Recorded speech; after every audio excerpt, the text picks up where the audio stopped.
الحمد لله رب العالمين والصلاة والسلام على رسوله الكريم. أما بعد، فقد قال الله تعالى في القرآن المجيد والفرقان الحميد: أعوذ بالله من الشيطان الرجيم. بسم اللہ الرحمن الرحیم. میرے محترم برادران اسلام، السلام علیکم ورحمۃ اللہ وبرکاتہ. آپ سب پر اللہ کی رحمت و سلامتی ہو. قرآن کی تبلیغ، قرآن کی نشر و اشاعت اور قرآن کے پیغام کو پوری عالم انسانیت تک پہنچانے والے خالص نبیوں والے کام کی اس نورانی اسلامی بابرکت برحمت مبارک گلشن میں آپ سب کا خیر مقدم ہے، استقبال ہے، خوش آمدید.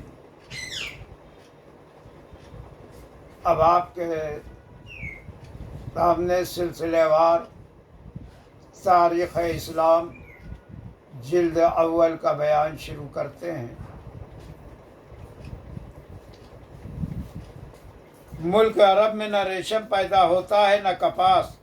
یہ چیزیں اگر بعض صوبوں میں پیدا ہوتی ہیں تو بہت قلیل مقدار میں اور ملکی ضروریات کے لیے ناکافی. یمن میں قدیم ایام سے پارچہ بافی کا رواج ہے. عام طور پر اہل عرب کا لباس بہت ہی سادہ رہا ہے. گاڑے کے کرتے میں چمڑے کے پیون لگا کر پہننا معمولی بات تھی. بعض اشخاص چمڑے کے چھوٹے چھوٹے ٹکڑوں کو سوئی کے ٹانکوں سے جوڑ کر چادر بنا لیتے تھے، اور یہ چادر بلا تکلف اوڑھنے اور بچھانے کے لیے کام آتی تھی. اونٹ اور بھیڑ کے بالوں سے بھی کپڑے بنے اور تیار کیے جاتے تھے، اور زیادہ تر ان سے کمبلوں کے خیمے اور فرش بنائے جاتے تھے.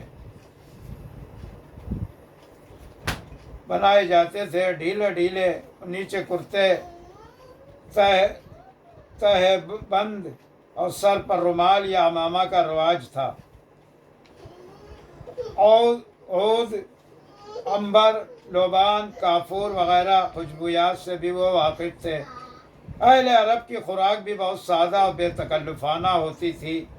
خراب اور بدمزہ کھانوں پر بھی وہ قناعت کر لیتے تھے. گوشت کو سب سے زیادہ قیمتی اور لذیذ غذا سمجھتے تھے. دودھ، گوشت اور چنیا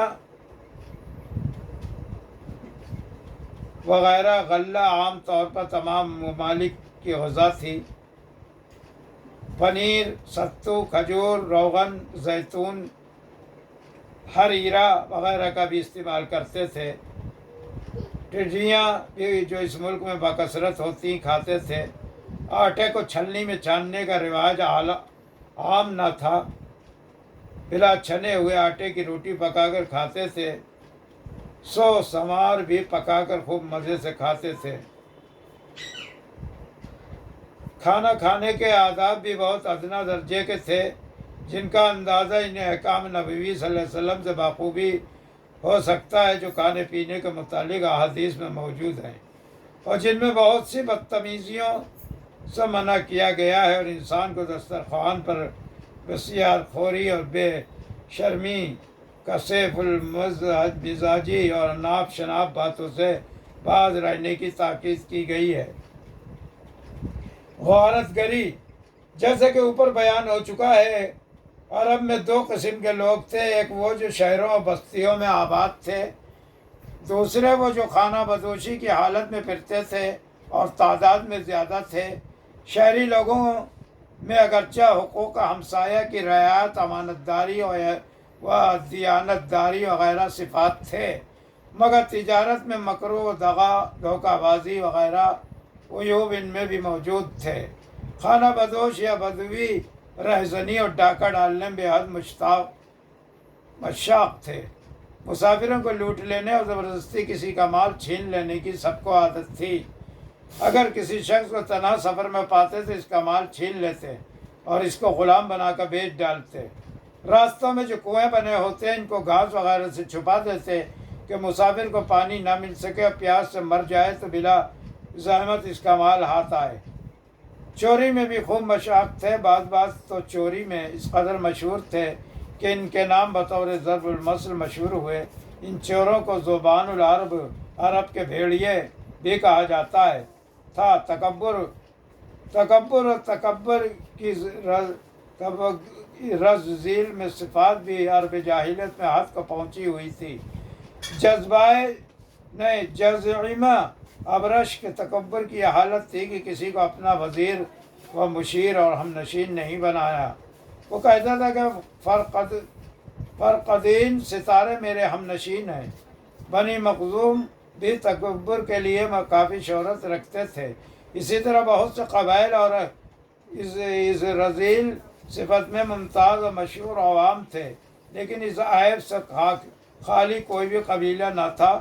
اسی تکبر کا نتیجہ تھا کہ انبیاء ورسل اور ہادیان برحق کے مواعظ حسنہ سننے اور احکام الہی کی فرمانبرداری کرنے کو بھی عیب جانتے تھے۔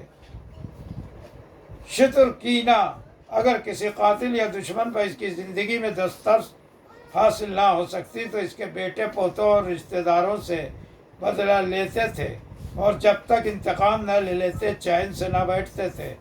اگر سبب عداوت یاد نہ رہے، عداوت پھر بھی یاد رہتی ہے۔